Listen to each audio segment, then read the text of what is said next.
ఏర్పాటు చేయడం జరిగింది. పెద్దలు చాలా వివరంగా చాలా విషయాలు చెప్పారు. 2 సచివాలయాలను ఇవాళ మనం ప్రారంభించుకున్నాం. ఒక కల్వర్టుని, ఎప్పటి నుంచో అపరిష్కృతంగా ఉన్నటువంటి కల్వర్టుని నేను శాసనసభ్యుడు అయిన దగ్గర నుంచి అనేక పర్యాయాలు చెబుతూ వచ్చారు. ముఖ్యంగా చనిపోయినటువంటి స్త్రీను అనేక సందర్భాల్లో నన్ను అడిగారు. అంతకుముందు కూడా చాలా మంది చేస్తా ఉన్నారు, శిలాఫలకాలు వేశారు, కానీ పూర్తి చేయలేదు సార్, మీరైనా పూర్తి చేయండి అని అన్నాడు. కానీ స్త్రీని చనిపోయిన తర్వాత మీ అందరి దయతో దాన్ని పూర్తి చేసే అవకాశం నాకు కలిగింది. నాకు చాలా సంతోషంగా ఉంది. దాంతో పాటుగా సచివాలయాలు 2 కూడా ఇవాళ ప్రారంభించాం. మిత్రులు చాలా వివరంగా చెప్పారు. పూర్వం పరిపాలనకి ఇప్పటి పరిపాలనకి ఉన్నటువంటి వ్యత్యాసాన్ని మీరు చాలా క్లియర్గా చూస్తున్నారని మనం చేస్తున్నాం. ఇటువంటి ఏ కార్యక్రమం చేయాలన్నా ఎవరినో పట్టుకోవాలి, వారి దగ్గరికి వెళ్ళాలి.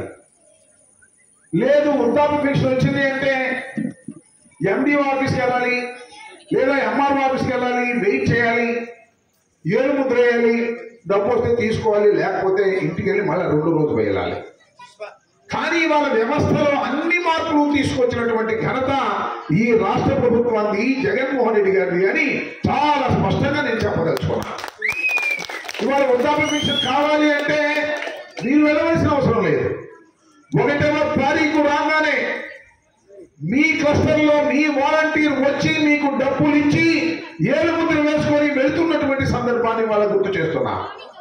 లేదు అమ్మఒడి కానీ, డోక్రా మహిళల రుణమాఫీ కానీ, విద్యా దీవెన కానీ, వసతి దీవెన కానీ, ఏ డబ్బు అయినా సరే సంక్షేమ కార్యక్రమాలకు సంబంధించిన డబ్బు మీరు వెళ్ళి నాగేశ్వరరావు అడగాల్సిన అవసరంలా, మన ప్రెసిడెంట్ గారిని అడగాల్సిన అవసరంలా, ఎంపీపీ గారిని అడగాల్సిన అవసరంలా, లేదు మంత్రినో శాసనసభ్యుడినో నా దగ్గరకు వచ్చి నుంచోవలసిన అవసరం లేదు. డైరెక్ట్ గా మీ అకౌంట్స్ లోకి డబ్బులు పడుతున్నటువంటి సందర్భాన్ని మనం చేస్తున్నాం. ఇప్పుడైనా ఉందా ఇది? చంద్రబాబు నాయుడు గారు పరిపాలించారు, అంతకుముందు ఎన్టీ రామారావు గారు పరిపాలించారు, రాజశేఖర రెడ్డి గారు పరిపాలించారు, విజయభాస్కర్ రెడ్డి గారు పరిపాలించారు, పివి నరసింహారావు గారు పరిపాలించారు, బ్రహ్మానంద రెడ్డి గారు, ఎంతో మంది పరిపాలన చేశారు.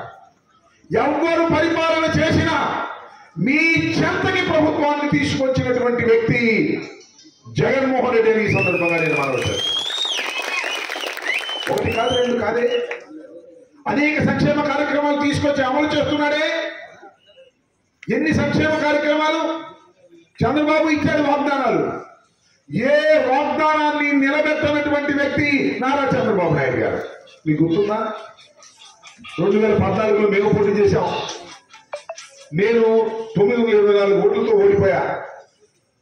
జగన్మోహన్ రెడ్డి గారికి 67 సీట్లు వచ్చాయి. చంద్రబాబు నాయుడు గారికి మెజార్టీ వచ్చి ముఖ్యమంత్రి అయ్యాడు. ఆ ఎన్నికల్లో ఎన్ని వాగ్దానాలు చేశాడండి? అమ్మ మీ అందరికీ గుర్తుండే ఉంటుంది, రైతులు గుర్తుండే ఉంటుంది. రైతు రుణమాఫీ అన్నాడు. రైతులారా మీరేం భయపడదు, సైకిల్ కేసైతే ఓటు, నేను రాగానే మొత్తం రద్దు అన్నాడు. పైకి ఇంకో మాట ఏమన్నాడంటే, తొందరపడి కడతారేమో, బ్యాంకు వెళ్తే కట్టబాకండి, పెరిగిపోతే అనవసరంగా, నేను వస్తాగా సంతకం పెడతాగా అవుట్ అన్నాడు. అక్కడ తాగాడా? మహిళ కనపడితే అమ్మా మీ మెడలో బంగారం లేదు, మీ ఆయన బ్యాంకులో పెట్టుకోగా, సైకిల్ కొట్టేయమ్మా బ్యాంకులో బంగారం, నేను నడుచుకుంటూ వచ్చే సంతకం పెట్టేస్తాను అన్నాడు. నమ్మారు, ఓట్లు వేశారు, అధికారంలోకి వచ్చాడు. బంగారం నడిచి వచ్చిందా? రుణమాఫీ పోయిందా? బంగారం నడిచిన ఏలంపాటుకి వెళ్ళిపోయింది. ఏందే స్వామి ఏలంపాటుకి వెళ్తుంది, రద్దు చేస్తాన్నావు కదా చెప్పు అంటే కోట కమిటీ చేశాడు. 1,00,000 అన్నాడు, 2 లక్షలు అన్నాడు, అది కూడా కిందవాదిగా అన్నాడు, స్కేల్ ఆఫ్ ఫైనాన్స్ అన్నాడు. నమ్ముకున్న రైతులందరూ కూడా నట్టేట మునిగారు, వడ్డీలు పెరిగాయి, కట్టలేక అప్పులు పాలైపోయారు. బంగారం కోసం ఆశపడ్డటువంటి మహిళలేమో బంగారం ఏలంపాటుకి వెళ్ళి ఏలం అమ్మేసుకోవాల్సిన పరిస్థితి ఏర్పడింది. నేను ఎందుకు మనం చేస్తున్నానంటే, చెప్పిన మాటని చేయనటువంటి వ్యక్తి నారా చంద్రబాబు నాయుడు మనం చేస్తున్నాం. చెప్పిన మాటను ఏది ఏమైనా నెరవేర్చాలని తాపత్రయపడిన వ్యక్తి, పని చేసిన వ్యక్తి, నెరవేర్చిన వ్యక్తి మీ జగన్మోహన్ రెడ్డిని మనం చేస్తున్నాం. అమ్మా మీ అందరికీ డోక్రా మహిళలు ఎంతమంది ఉన్నారమ్మా ఇక్కడ? చేతులు పైకెత్తండి. డోక్రా మహిళలు చాలా మంది ఉన్నారు. డోక్రా మహిళ రుణమాఫీ కావాలని అడిగారు పాదయాత్రలో. జగన్మోహన్ రెడ్డి గారు చెప్పాడు డోక్రా మహిళ రుణమాఫీ ఒక్కసారి చేయలేదమ్మా, 4 విడతలుగా చేస్తాను అని చెప్పి 3 విడతలు అయిపోయిందా లేదమ్మా? మీ అకౌంట్స్ లో పడ్డాయా లేదా? 4వసారి మళ్ళా మీటింగ్ పెట్టిన తర్వాత వారం 10 రోజులు మళ్ళీ 4వసారి కూడా మీకు వచ్చి మొత్తం డోక్రా మహిళ రుణమాఫీ మీ అకౌంట్స్ లో పడే విధంగా చేస్తున్నటువంటి వ్యక్తి జగన్మోహన్ రెడ్డి గారిని మనం చేస్తాం. ఇవాళ బడులు ఎలా ఉన్నాయి? ఇటువరకు బడులు ఎలా ఉన్నాయి? పేదవాడు చదువుకునేటటువంటి పాఠశాలలను బాగు చేసినటువంటి తొలి ముఖ్యమంత్రి మీ జగన్మోహన్ రెడ్డి అని మనం చేస్తున్నాం. అంతేకాదు హాస్పిటల్స్, ఆరోగ్య సురక్ష కార్యక్రమం, మీ ఇంటికి వచ్చి వైద్యం చేసేటటువంటి కార్యక్రమం. పేదవాడికి ఏమిటో ప్రాబ్లం అంటే షుగర్ వచ్చి కాళ్ళు ఎప్పుడు పుట్టుంటే వాడు షుగర్ అనుకోడు, ఏదో బెల్లేసిన వాడు పొలానికి వెళ్ళిపోతాడు.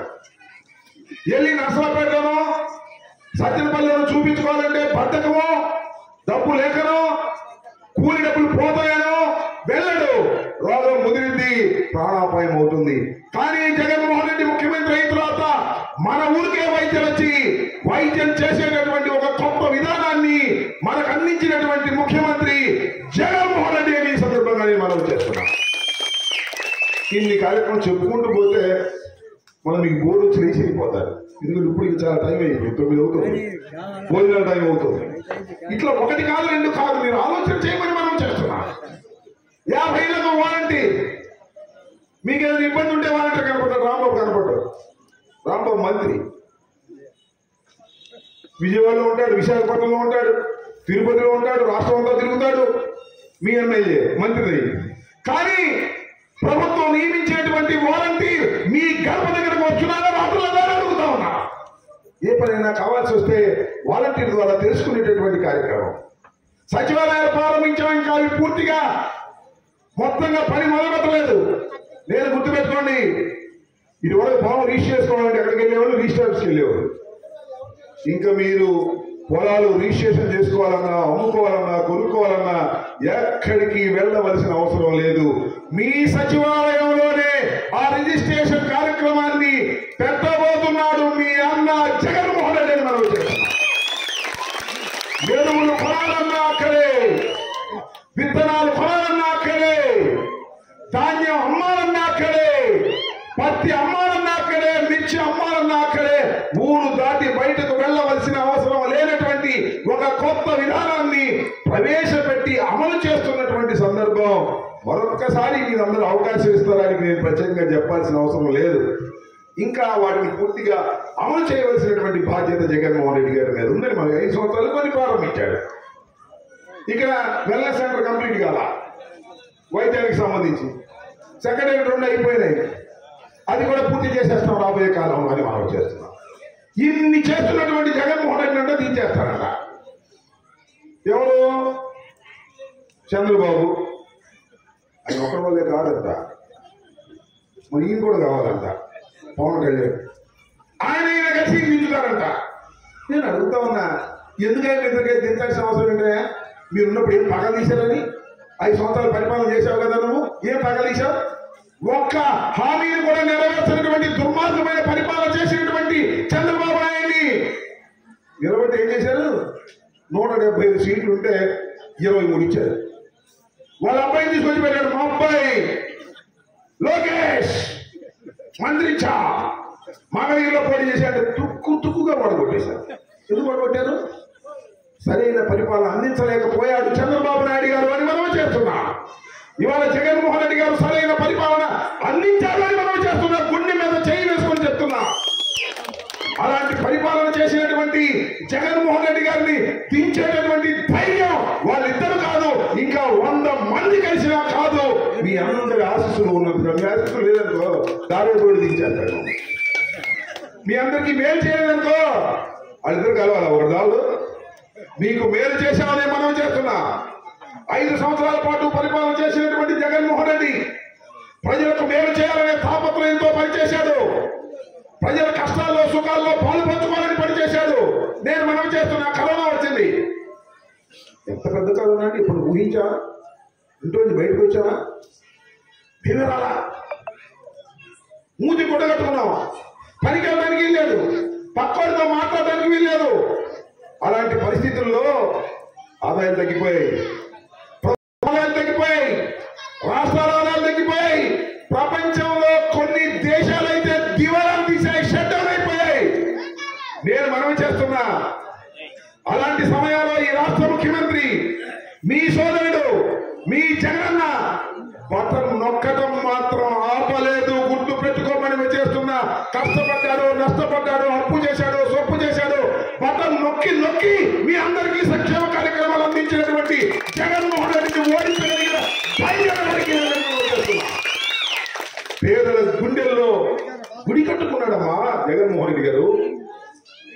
కష్టమైన నష్టమైన 1000 రూపాయల పెన్షన్ ఇవాళ 3000 చేసి ఇంటికి తీసుకొచ్చిస్తున్నాడమ్మా జగన్మోహన్ రెడ్డి గారు. పేదవాడిని బతికించడానికి పనిచేస్తున్నటువంటి ప్రభుత్వం ఇది. పెత్తందారుల ప్రభుత్వం ఖాళీగా మనం చేస్తున్నా. పెత్తందారుల కదా కడుపు మంట. ఎవరో పెత్తందారులు?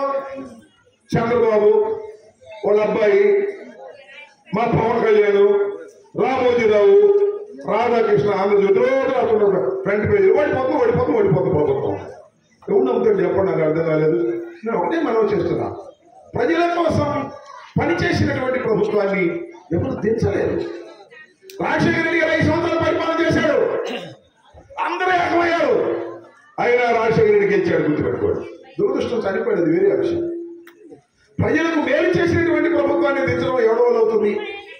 మీ అందరి హృదయాల్లో చిరస్మరణీయమైన ముద్ర వేసుకున్నటువంటి జగన్మోహన్ రెడ్డి గారిని దించేయాలనేటువంటి ప్రయత్నం చేస్తున్నటువంటి దుర్మార్గులకు ఇంకా 3 నెలలు ఆయన సమాధానం చెప్పేస్తాడు. నాకు ఏ అభ్యంతరం లేదు. 3 నెలల్లో ఆయన బటన్ రోజు నొక్కాడు. మీరు ఒక్కసారి ఫ్యాన్ మీద నొక్కండి, జగన్మోహన్ రెడ్డి ముఖ్యమంత్రి అయిపోతాడు. మళ్ళా 5 సంవత్సరాలు సుస్థిరమైన పరిపాలన అందించి పేద ప్రజలకు మేలు చేసినటువంటి ప్రభుత్వాన్ని అందిస్తారని మనం చేస్తున్నాం. అయితే ఇక నాకు కూడా కొద్దిగా చెప్పుకోవాలి. కూర్చోమ్మా తల్లి, కూర్చోమ్మా.